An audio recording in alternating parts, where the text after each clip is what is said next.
महाराष्ट्रातील एक जाणत्या अनुभवी अशा खासदार माननीय सुप्रियाजी सुळे आपणाला या ठिकाणी विचार व्यक्त करण्याची विनंती करतो.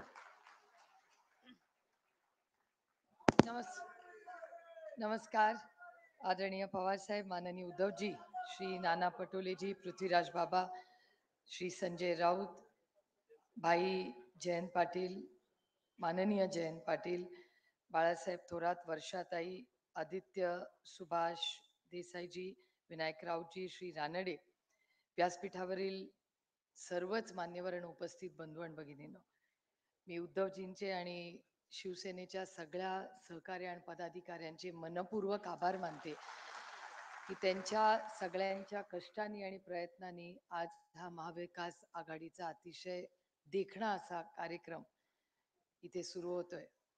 आणि जाहीरपणे मी माननीय उद्धवजी, माननीय सोनियाजी, राहुलजी यांचे मनपूर्वक आभार मानते की लोकसभेला पूर्ण ताकदीने आपण सगळ्यांनी जी मदत आम्हाला सगळ्यांना केली, आम्ही सगळे जे निवडून आलो ह्याच्यात प्रत्येक पक्षाचा खूप मोठं योगदान आहे.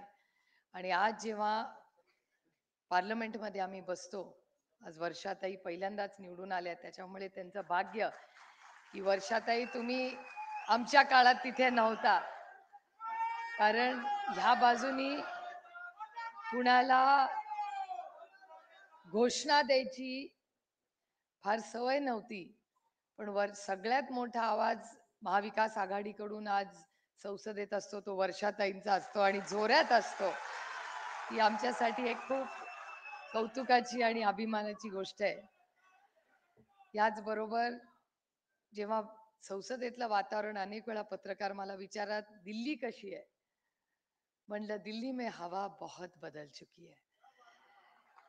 कारण आम्ही जरी विरोधात असलो तर असे वागतो जणू काय आम्ही सत्तेत आहोत, आणि जे शपथ घेऊन सत्तेत बसलेले आहेत ते हारून मंत्री झाल्यासारखे असे दुःखी असलेले आहेत. त्यामुळे दिल्लीतलं वातावरण खूप बदललेलं आहे. आता आपल्याला महाराष्ट्रामधलं वातावरण बदलायचंय, आणि नुसतं वातावरण नाही, सरकार बदलायचं, ही मोठी जबाबदारी आपल्याला सगळ्यांना इथून घ्यायची. उद्धवजींच्या आणि माननीय जयंतरावांच्या भाषणामध्ये पुढची दिशा ही आघाडीची काय असेल, जागा वाटप ह्या सगळ्यात बद्दल त्या दोघांनी आपल्याला मार्गदर्शन केले. मी कार्यकर्त्यांच्या मनातला एक विचार आपल्या सगळ्यांना, आणि आता नानाही आलेले आहेत, मी विनम्र विनंती करीन सगळ्या कार्यकर्त्यांच्या आणि पदाधिकाऱ्यांच्या वतीने की तुम्ही जो काय निर्णय, कुणाला जे तिकीट द्यायचंय ते द्या, पण लवकरात लवकर ते अनाउन्समेंट करा, कारण आज प्रचंड उत्सुकता आहे.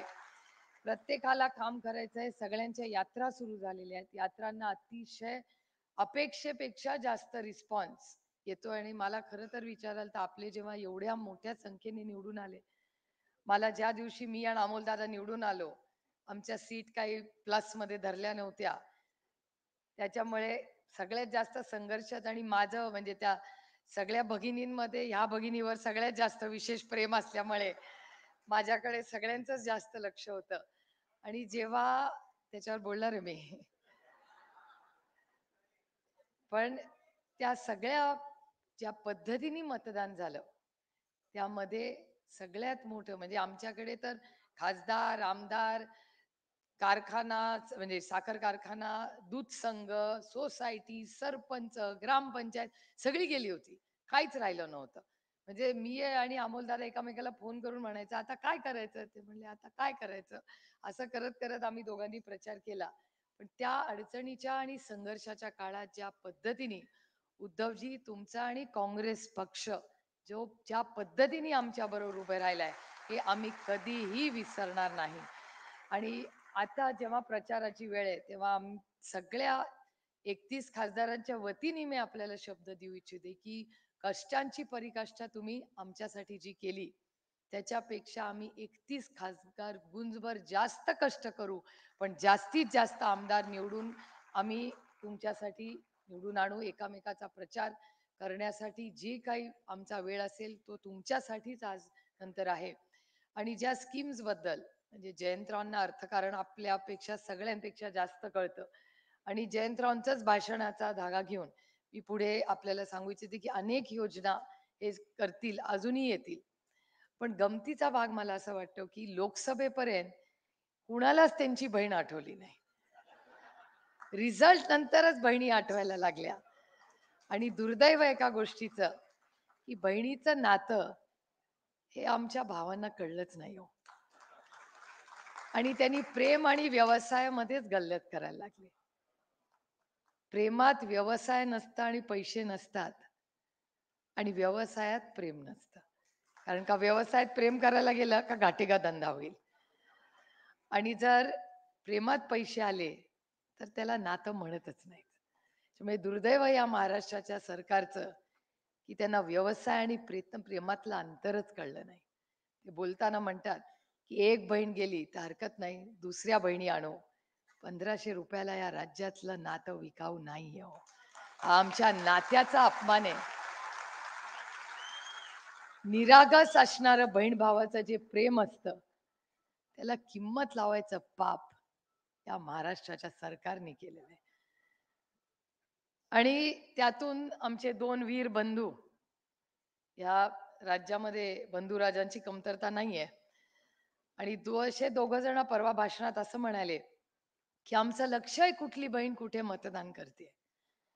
आणि एक जण नाही, दोघं दोघं म्हणलेत. म्हणले कधीतरी पोटातलं हे ओठात येतच आणि सत्य कधीच लपवता येत नाही. आणि त्याच्यामुळे दोघं जण असं म्हणाले की काळजी करू नका, आमचं लक्ष आहे तुमच्यावर. 1500 रुपये आज 3000 नाही, 5 नाही, 10,000 देतील, पण ऑक्टोबरच्या इलेक्शन नंतर मी तुमचाच भाऊ आहे. जसे 10,000 रुपये दिले तसे परत घ्यायची ही ताकद माझ्यामध्ये आहे. आणि दुसरा म्हणतो की मी लिस्ट, आता मला हे माहितीच नव्हतं की महाराष्ट्रामध्ये लिस्ट रिव्ह्यू होणार आहे बहिणींची. म्हणजे पहिलं नातं जोडलं, नंतर मतदान चेक करणार आणि नंतर चेक करणार की नातं आहे का नाही. म्हणजे यांचं कुठलंही नातं प्रेमाचं नाहीच आहे, ते फक्त मताशी जोडलेलं नातं आहे. आणि त्याच्यामुळे त्यांनी असं म्हणलं की डिसेंबरमध्ये आम्ही बघणार आहे कुठल्या बूथवर किती मतं पडली, त्याप्रमाणे पुढचं आम्हाला पैसे आम्ही देणार आहोत. मला या दोन्ही भावांना विनंती करायची आहे की तुम्ही सगळ्या बहिणींचं नाही, एकाच भगिनीचे पैसे परत घेऊन बघा काय करायचंय. त्यामुळे या सगळ्या यांच्या गलिच्छ राजकारणामध्ये, या त्यांच्या गलिच्छ राजकारणांमध्ये नातीपणे आणतील असं आम्हाला वाटलं नव्हतं, पण तेही म्हणजे ते राहिलं होतं तेही त्यांनी पूर्ण केलं. आणि उद्धवजींनी ज्याचा उल्लेख केला, उद्धवजी आपली जी लढाई चालली आहे सुप्रीम कोर्टात, मराठीमध्ये म्हण आहे की शाण्याने कोर्टाची पायरी चढू नये. आम्ही तर सगळे सुप्रीम कोर्टाची चढून बसलोय, छोटा कोर्ट धरलाच नाही आम्ही. पण मी आवर्जून, आज जितेंद्र आव्हाड इथे आहेत, देशमुख साहेब दिल्लीला येतात, पण मी अनिल परब आणि अनिल देसाईंचा आवर्जून उल्लेख करीन. कारण या सगळ्या लढाईमध्ये ते दोघं आमच्या बरोबर नेहमी सुप्रीम कोर्टात येतात. आता मला काही लोक कधीतरी ट्रेनमध्ये वगैरे भेटतात. मी परवा लातूरला जाताना त्या बाजूचे काही लोक भेटले होते आणि मला म्हणतात कशाला लढता हो, आता झालं ना, तुमची तुतारी वाजली, मशालीला यश आलं, आता कशाला लढत बसता. म्हटलं ही लढाई तुतारीची किंवा मशालाच्या यशाची नाहीये, ही तत्वाची लढाई आहे. तुम्ही ज्या पद्धतीने म्हणजे उद्धवजींचा पक्ष नेला, उद्धवजी हेच बाळासाहेब ठाकरेंचे उत्तराधिकारी आहेत, हे वंदनीय बाळासाहेबांनी हयात असतानाच आपल्याला सांगितलं होतं. त्यामुळे जर तुम्ही उद्धवजींकडूनच त्यांचा पक्ष आणि चिन्ह घेणार असाल तर हे फक्त उद्धवजींचा अपमान नाहीये, हा वंदनीय बाळासाहेब ठाकरेंना दुखवण्याचं पाप यांनी केलेलं आहे, हा माझा त्यांच्यावर आरोप आहे. आणि आदरणीय पवारसाहेब तर फाउंडर मेंबर आहेत त्याचे. त्यामुळे लोकांना कशाला लढत बसते. म्हटलं आता कसं आहे, सुप्रीम कोर्टात नाही गेलं ना काही दिवसात तर मलाच कसं तरी होतं की आता खूप दिवसात भांडले नाही कुणाशी ती. त्यामुळे हे यश अपयशाची लढाईच नाहीये, काही नैतिकतेच्या पण लढाई आयुष्यात लढाव्या लागतात. त्यामुळे ही लढाई जी आपण लढतोय, मशाल आणि तुतारीला महाराष्ट्राच्या जनतेने जो आशीर्वाद दिलाय त्याबद्दल मी मनपूर्वक मायबाप जनतेचे आभार मानते. पण ही लढाई थांबणार नाही.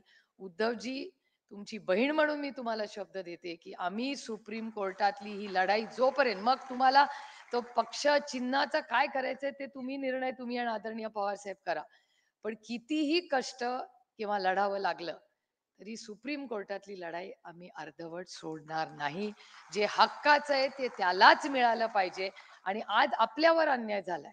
उद्या ते कुणावरही अन्याय करतील. त्याच्यामुळे ही दडपशाही आणि अदृश्य शक्तीला जे वाटतं की मी करीन तीच पूर्व दिशा, हा देश अदृश्य शक्तीच्या मनमानेनी चालत नाही. हा देश संविधानानीच चालणार आणि त्याच संविधानाच्या चौकटीत राहून हा देशासाठी आपण सगळे एकत्र लढूया. आणि बरीच भाषणं आहेत, त्याच्यामुळे मी आपला फार वेळ घेणार नाही. पण आज इथे आल्यानंतर महाविकास आघाडीच्या प्रचाराचा नारळ फोडणार असं सकाळपासून बातम्या चालल्या आहेत. आणि जो मनाचा मोठेपणा, उद्धवजींचं मन किती मोठं आहे हे त्यांच्यावर काम करताना फार जवळून आम्ही पाहिलेलं आहे. आणि कोविडच्याही काळामध्ये एक मोठा भाऊ म्हणून त्यांनी जी साथ ही सगळ्यांना आपल्याला दिली, याबद्दल महाराष्ट्र हे ऋण मी म्हणणार नाही, पण हे जे प्रेमाचं खरं नातं आहे हे कधीच विसरणार नाही. काँग्रेस आम्ही अनेक वर्ष एकत्र काम केल्यामुळे ताटातलं वाटीत आणि वाटीतलं ताटात, त्यामुळे आम्ही सगळ्यांनी खूप चांगलं काम केलंय, पण एकत्र काम केलंय. त्याच्यात दोघांच्याही सहकार्याचं आणि पदाधिकाऱ्यांचं कौतुक केलं पाहिजे. पण सेना ही काही वेगळी आहे असं कधीच आम्हाला वाटलं नाही. जेव्हा आपण एकत्र 2.5 वर्ष काम केलं, तेव्हा एक खूप खेळीमेळीच्या वातावरणात, विश्वासाच्या वातावरणात जे महाविकास आघाडीचं काम केलं, तेच पुढची 5 वर्ष आपल्याला करायचे आहेत. महाराष्ट्र आपली वाट बघतोय. त्यामुळे आपण सगळ्यांनी पुढचे फक्त 90 दिवस हे जे काही असतील ते सगळं बाजूला ठेवून मी तुमच्या सगळ्यांचे फक्त 90 दिवस मागते. या 90 दिवसात कष्टांची पराकाष्ठा करू, पण महाराष्ट्रातला एक स्वाभिमानी, दिल्लीच्या समोर न झुकणारं सरकार ही आणण्याची नैतिक जबाबदारी आज आपल्यावर आहे. आज आपण आल्यानंतर आमचं सगळ्यांचं जे प्रेमाने स्वागत केलं, याबद्दल मनपूर्वक आभार मानते. पुन्हा एकदा आम्हाला सगळ्या खासदारांना जी साथ तुम्ही लोकसभेत दिली, याबद्दल तुमचे मनपूर्वक आभार मानून आपली रजा घेते. जय हिंद, जय महाराष्ट्र, जय आघाडी. रामकृष्ण हरी.